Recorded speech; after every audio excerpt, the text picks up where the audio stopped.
If you're interested in starting seeds indoors this year, I'll give you 3 ways you can set up your seed lights.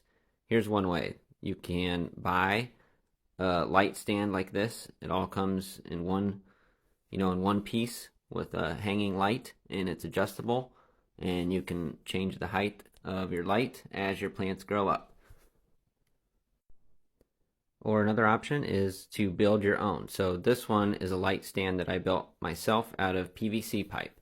So you'll see the left side PVC pipe, and then I can hang a shop light around the top of the pipe, and here's the other side of the stand. And this is also fully adjustable. So you can replace these pipes, these lengths of pipes that you see here and here with different size lengths, and you can adjust the height of this stand as your plants grow. And in the next video, I will show you exactly how I built this PVC pipe plant stand, and I'll give you all the measurements and everything of how I did that.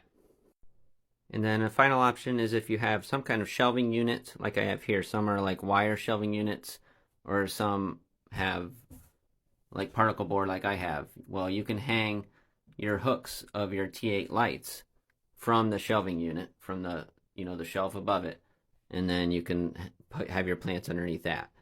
So if you have a shelving unit, you can hang your lights from that and have your trays underneath that.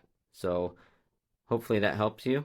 And those are 3 different ways that you can start seeds indoors. And in the next video, I'll show you how I built the DIY plant stand out of PVC pipe. And just in case you're following along on my channel, I just want to say that you don't necessarily have to start your seeds indoors. If you live in a southern climate, maybe you can start all your seeds and plants outside.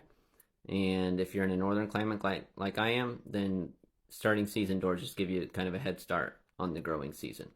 And keep following along, and in the next video I'll show you how I make this plant stand out of PVC pipe.